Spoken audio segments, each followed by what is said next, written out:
This session of the Dealer Playbook is brought to you by Flex Dealer. Attract, engage, and convert high-quality vehicle shoppers with innovative digital marketing strategies that will dominate your market. Check out more at thedealerplaybook.com/flex. This is the Dealer Playbook. Hey there, thanks for joining us for episode 61 of the Dealer Playbook podcast, where every week we feature conversations with some incredible elite trainers, speakers, and authors for you, today's automotive professionals. My name's Michael Cirillo. I'm joined by my partner in crime, Mr. Robert Wiseman. What's going on, buddy? Hey, man. What's up, man? Hey, looking forward to this episode because we've got a quick, rapid fire interview with our guest today. Before we get into that, though, I want to make sure you guys stay tuned for the end of this episode where Robert and I discuss some really actionable information from the interview that we have, so that you guys can really take what we're talking about today to the next level. Our guest today is the co-founder of Crazy Egg. He's also the founder of Quick Sprout and also blogs regularly, very consistently, and very in-depth over at his personal website, neilpatel.com. Our guest is none other than Neil Patel, and I'll tell you what, we've been following him for quite some time. I read every single one of this guy's posts. They're very, very in-depth and very informative, and so we thought it would be a great idea to have him on the show to talk about what he has personally done to take his personal blog, neilpatel.com, from 0 visits to over 120,000 visits a month. And then, of course, you'll hear him talk about how he needed to back that number down, so he actually stopped tracking visits and went on to unique visitors, where he's close to, I think, 85 or 90,000. So super awesome. We thought that, for those of you who are really wanting to build your brand and really get yourself out there in your own local market, Neil offers some incredible information that you'll hear him talk about in this episode that will help you, maybe if you're just starting, or maybe if you've been struggling for a while to get more than, say 200 or 300 visitors a month. Take your content and take your personal brand and your website to the next level through blogging. Mm-hmm. And also, he is under construction, as you will hear. So just wanted to give you a heads up on some of the background noise, but nonetheless, the content's still killer. And it's a great episode. Just goes to show that you can definitely monetize a blog, especially if he's doing all those office renos right now or whatever he's got going on. So we hope you guys enjoy it. Let's jump into our conversation with Neil Patel.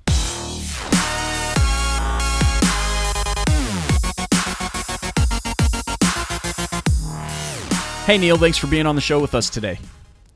Thanks for having me. Yeah, we're really excited to have you. We've been following you for quite some time, both on neilpatel.com, reading your blog, and also on the Quick Sprout blog. In fact, just this morning, I posted a link on Twitter to one of your recent posts, which I thought was super brilliant.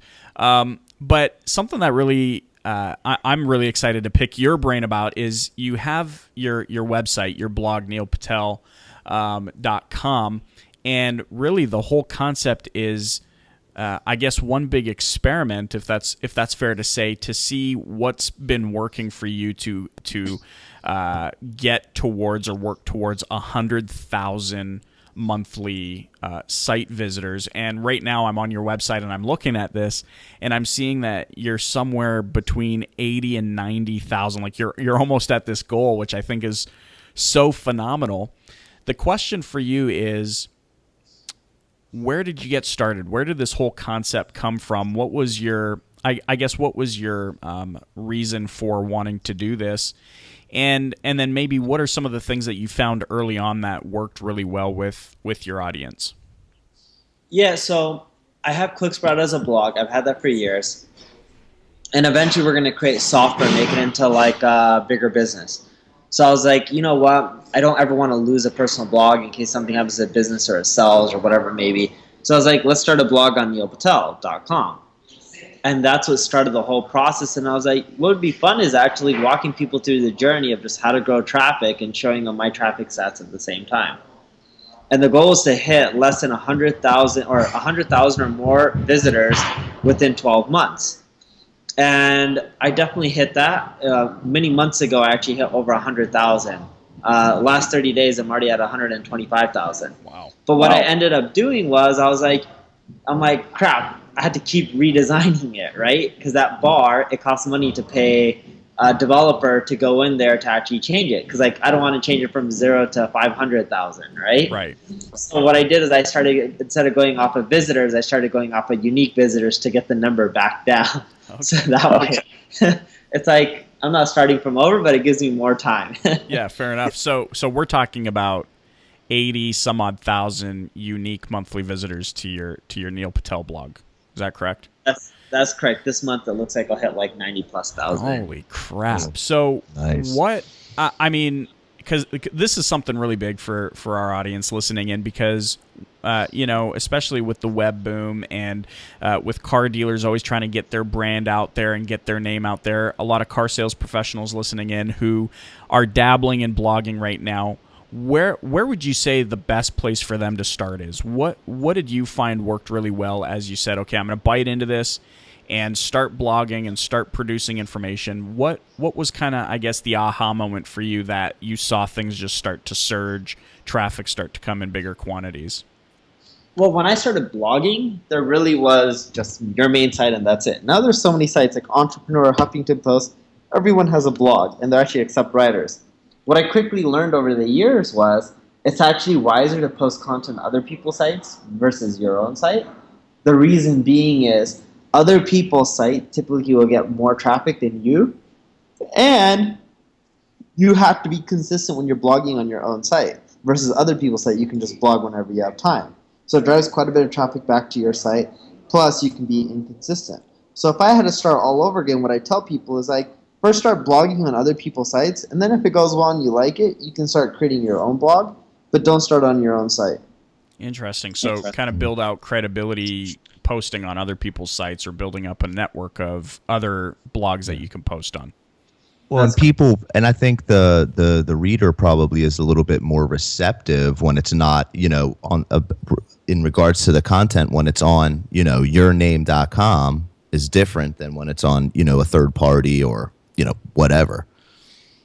Yeah, exactly, right? So it brings you, like you said, also a lot of credibility as well. It can generate a lot more business than if you started your own blog. Because just because you create a blog now, there's so many other people who are blogging these days that it's competitive. And it doesn't mean even if you write good content that people are going to come and read your own site or your blog. And I mean, I've read your blog posts. I mean, I read them every time they come out. And I mean, these are not typically what we see, these like 300 to 500 or maybe 1,000 word blog posts. I mean, these things are monsters of blog posts. How much time realistically do you spend putting these blog posts together? And do you have a mechanism in place that helps you, I guess, organize all of this information or curate it? Or, are you just like, I'm almost at the point where I'm like, dude, I got to sit down next to Neil when he pounds out one of these blog posts, because I just got to see what his process is. They're so detailed and so, I guess, enriching. So what would you say the process is for those listening in to, I guess, eliminate the overwhelming feeling of putting together a blog while still having enough information that it will be beneficial to the reader? Yeah, so in general, because I've been blogging so long, I can write a 2,000-word blog post in less than an hour, right? And I read so much that I already know a lot of sources to cite. But here's my process, and here's how you can make it overwhelming, assuming you have a bit of a budget. Okay. Just sit down, come up with the headline first, right? Once you have a headline that you like, or if you don't, you can go to sites like BuzzSumo and type in keywords and it'll help you generate ideas. Once you come up with a headline, outline your posts, write the introduction, bullet out what you would cover in the body, and then write your conclusion. As you're starting to write the body, just crank and write as much as possible, then post it up within WordPress. It won't be perfect, or if you typed in WordPress, you're already fine. Then have someone go through and correct it for any errors or bugs or anything like that. And also have them add in all the citing, the linking, the images, etc. Then have an editor go in and just review it one more time. So you yourself are just pretty much cranking out the initial version, and then other people are cleaning it up for you. Okay, and so that's your process right now. Do you have, you've got team members or virtual assistants, or I have an editor named Anna, and she pretty much does most of it. I mentioned her in my blogs a few times. You have to think about it. I blog way too much, and my posts are way too long for me to be doing everything. You know what I mean? Like, it's impossible for me to just sit there and make a perfect blog post. Sure. All on my own with the quantity that I'm blogging. That second set of eyeballs are important to look over it too, I would think. Yeah, it's really important. Without that, I wouldn't be able to crank out the quality that I am producing right now. And would you say that, I guess, when it comes to the content you're putting out, what should people be aiming for? Should they be aiming for a once a week post, a once a month post? What have you found kind of a sweet spot for posting? It's all about being consistent. So if you're going to post once a month, post once a month. If you're going to post once a week, post once a week. But stay consistent. Don't ever go down. You can always add more, but don't go down. And in ideal world, you should be posting at least once a week, ideally 3 times a week. Okay. Super helpful information. How, I mean, aside from guest posting on other people's blogs that maybe have a lot of traffic, especially for those that are just getting started, what else have you found that's worked for promoting your blog and getting your name out there and driving traffic? Linking out. I know this sounds silly, but look at the Neil Patel blog. Mm-hmm. I linked out like so many times, and I did this when the blog was starting out. It's the main way I grew the traffic. Because then I email every single site that I linked out to. I'd be like, hey, Robert, I just want to let you know that your content's amazing. So much so that I actually even linked out to it for my latest blog post. If you like it, feel free to share it with your readers. Mm-hmm. That's interesting. So really kind of building out your network and just making people aware and hopefully creating some brand ambassadors, right? Exactly. What have you found as far as a success rate? Like, do you have a typical formula, I guess, or a template that you send out, or is it a one-off email every single time to everybody that you link out to? One-off email, and usually 20 to 30% of the people will tweet out the article. It's very rare that they'll link back, but just ask them for a tweet or a share on Facebook or whatever it may be. Okay, so I'm loving this. So first things, just to recap up to this point, we're talking about being consistent. We're talking about, and not I guess, detracting from that. So if you're posting once a month, post once a month and be consistent at that. We're talking about providing exceptional content, I guess, not I don't know what you'd call it, just maybe not the 500-word quick post that doesn't really offer value, but really focus on providing a ton of value. We've talked about how you should have someone helping you out or a second set of eyes to check things over and maybe help with some of the repetitive, monotonous tasks. And then the last thing is, and I love this one, is actually emailing out people that you link to and notifying them. And you're saying a 20 to 30% receptivity to people, sharing it out with their following. Exactly. It's a great way to actually generate quite a bit of traffic. Now, let me ask you this, Neil. From now, obviously, within the auto industry, there is, it's geographical, right? It's on a local level, so to speak, within X amount of miles. Like, any experiences you've had with that, or any advice when it comes to, geographical businesses and blogging? It's the same thing. Although you're focusing your content, let's say although you're focusing your content to the region, you still may link out, let's say, to like another car site that talks about how to fix a Ford, right? And that car site could be in Canada. It doesn't matter. But you can still get these people you can link out to them, you can still get them to promote your content and tweet it. The main difference is when you're blogging and it's localized, within your Google Search Console, which used to be called Webmaster Tools, you want to specify which region you're actually targeting for your site. Okay, right on. So basically, all of the rules that apply to blogging at the level that you're blogging, which is, I guess, worldwide, apply to a local brick and mortar store who are only trying to attract people. And that was a cool little nugget too. The previously called Google Webmaster Tools, you can select the region that your site is meant for, so that I guess it indexes and ranks in those areas. Correct? Exactly. Okay, so we're consistent. We've got a second set of eyes. We've got regional based. We've set all that stuff up. What's the next piece to this? Because I mean, I think a lot of people out there feel really overwhelmed because they don't know what to write about. They're I think especially in our industry, a lot of people feel like just having a website is good enough. Where else do we go from here? I mean, what else were you doing? Or, I mean, gosh, it'd be so awesome if you were like, and this is all I did to get 90,000 unique visitors a month. What are some of the other things that you're focused on? Are you looking at editorial calendars, or is it whatever you're just vibing on and you sit down and write? I mean, what's the rest of the process here to get this kind of traffic? Yeah, a few things. One, I write based on trends, so like Google Trends, what people are talking about, what may be the next hot thing, because those things usually do way better on the social web. Two, I also try to plan out a content calendar so that way I'm consistent, because it takes a long time. Three, I also work on building links. So I'll email out other sites that link to competing blogs and be like, hey, I noticed you're linking out to this other marketing blog. We offer X, Y, and Z type of content, which is different than theirs, that I think will also benefit your readers. If you like it, feel free to link. When you email out 100 people, maybe 5 will link back. So those are the main things. Other than that, I just make sure the blog is search engine friendly. You can use like the Yoast SEO plugin for that. I also cross-link my blog posts together.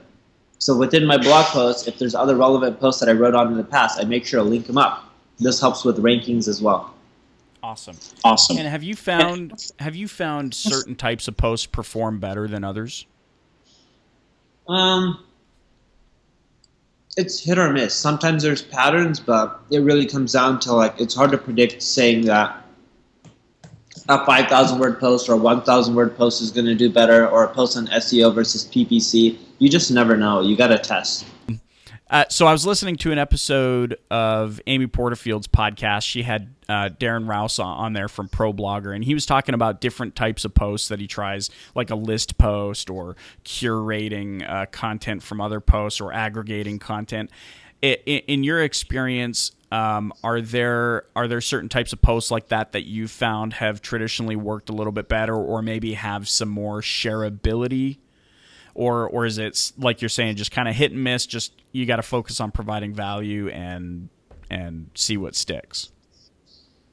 Well, typically anything that is actionable, like you read it and then you can take that information and do something with it, usually does better. Hence, list posts, how-to guides, anything that's resourceful typically does well in the long run. Okay, so how-to guides. So applying that to automotive industry, I guess that could be anything like how to sync up your Bluetooth phone to the stereo.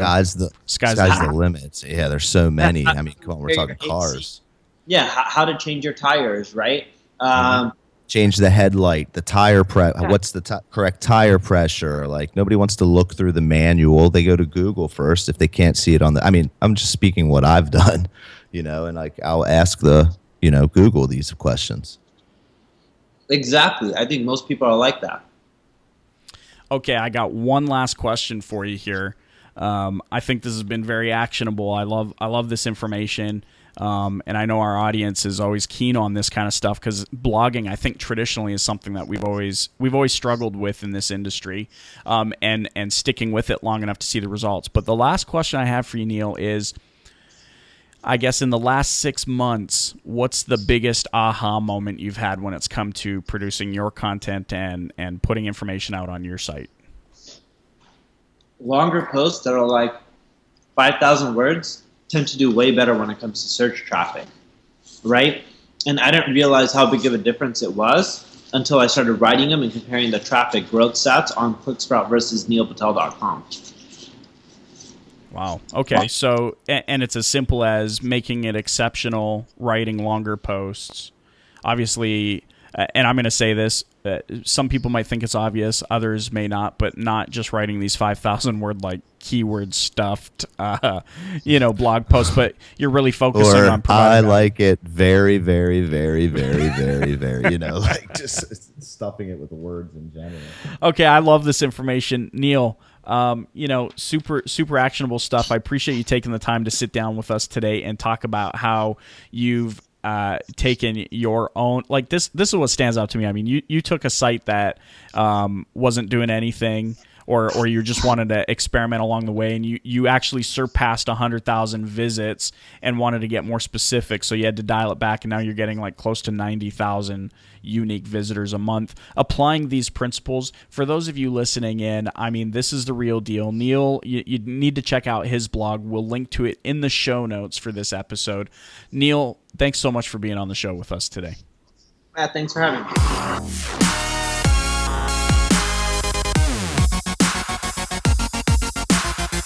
And that was, hidden from all of the build, I guess, remodel that it sounds like was going on there. That was Mr. Neil Patel from Quick Sprout and neilpatel.com. Cirillo, I knew you were going to like that one. Yeah, well, I've been following Neil for a while now. Read every single one of his blog posts. Like you heard him say, I mean, 5,000 word posts. That's not to say that you should aim for that rate out of the gates, but you should definitely focus first, like he said, on getting consistent, and focus on over delivering value. If that naturally turns into a longer post for you, fantastic. But if you aim for that 1,000 word post and just focus on being consistent, I think you'll be great. And that really is the big part to it, right? Being consistent. Mm-hmm. Yeah, and I mean he dropped some really good stuff in there that no matter what, salesperson or run it, someone that's their interest is for the entire dealership. Like, for example, when he was talking about like guest blogging and stuff like that, so a lot of people are like, well, where the heck could I do that at? That would be relevant. Well, instantly I jotted down like the local, every city newspaper has a blog now. Mm-hmm. Freaking like, you have your magazine, a lot of places will have like, so-and-so city magazine that's all about them. It's a localized magazine that they always have a blog. So there's so many different opportunities like that if you really think outside the box in your market. And then, like you said, that's going to get you traffic back because you capitalize off of their traffic, but also it's going to do wonders for building that, authority and credibility in your marketplace as like a go-to guy. Yeah, no doubt. And I mean, the thing that I like about what you're saying here too is, you're thinking outside the box, but these are the places that your clients, your potential clients, are hanging out, right? They're not hanging out on the. Sometimes I feel like we get stuck in this bubble inside the industry where we're like, oh, I want to write something, so I'm going to post an article to one of the forums, like the dealership forums out there, and there's a million of them. I'm not going to mention any URLs or anything, but really, you're just sharing that information with other people who are already in the industry. So like you said, Robert, hitting up your newspaper's website, hitting up the radio station's website, who are all blogging, who are all looking for information. I think that's an excellent opportunity for you to get your information out in front of the marketplace. Mm-hmm, definitely. I mean, and it does wonder for your brand and credibility of your brand. You become trusted because this newspaper that they've been going to, this blog and whatnot, is a resource to them. Then they see you like pretty much co-signed by them. Boom. Instant relationship. And you know what? Here's the other thing too. Even in the traditional print version of the newspaper, I'll tell you something right now. Your local community's newspaper is starving for content. Like I've done it. Yeah, I mean Yep. they need information in there, or else they're gonna keep drumming up the crap that they talk about. Like, oh hey, like I look at our newspaper here in the community. Waste of paper. It's a waste of paper. It's like, hey, check out this little girl in her little canoe on the lake, and it's like, dude, that really made the first page.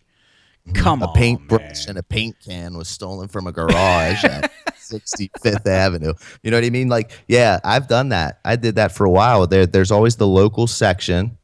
Now again, if we're talking to you and you're in Manhattan, now that's going to be a little bit challenging to try to get in the Post, the Times, but there's so many local blogs that are news, Mm-hmm. what's hot, what's going on around here, life, living in New York, this and that. And hey, you really want to step it up, you start the site, you start the localized website. Yeah, and I then you mean, can post and on here's there the other if you thing want. too, right? Like sometimes we get super overwhelmed, but that's because we force ourselves to get overwhelmed. I mean, I've been in this boat before where I'm like, oh man, I want this to work so bad, and we just sit there in front of the computer for like hours, like searching around and doing all this kind of like busy work, I call it, where it doesn't really accomplish much, and we're like, oh man, I'm putting all this effort and energy into this and it's not working. But the thing to keep in mind is that with blogging, you heard Neil talk about a couple of things like reaching out to other blogs and sharing information about them. Like, this is not stuff you have to sit there in front of the computer and wait and get anxious if they're, waiting for the response from these people. It's like pick five a day or a week. Send them out an email, get back to doing your job, get back to moving metal, and just keep moving, right? And whatever happens, happens. And you could sense, I mean, at least I could sense that was Neil's kind of vibe as well. It's like, hey, here's what we do. If you're interested, awesome. You'd maybe give us a link. If not, that's up to you as well, whatever. And he goes about running his business. It's not like he's sitting there in front of his computer 24/7 being like, oh, I hope Robert writes me back, So that's something to focus on that should hopefully alleviate some of the pressure. From the I mean, it makes me think back to like when we were first starting to record the Dealer Playbook 61 sessions ago. Remember how many times we would record certain things, like, worrying about, oh man, well, you know what? I didn't like how that sounded, this and that. Now we just, boom. Yeah, exactly. So there you have it. Neil Patel. Go check him out, neilpatel.com. We're going to link you up in the show notes at www.thedealerplaybook.com/61, okay? We'd love your comments. Let us know what's working for you in the comments section in the show notes. Of course, we'd love if you'd subscribe and leave us a review on iTunes. We'd greatly appreciate that. And the last thing is, hey, we'd love for you guys to join us on Periscope by searching for myself at Michael A. Cirillo or Robert Wiseman at Robert Wiseman, where we are doing regular live broadcasts to talk about things that will help you rise above the clutter and thrive in your market. So make sure you join us there. And until next time, guys, thanks so much for listening in. We greatly and very much appreciate it, and we'll talk to you soon. Later.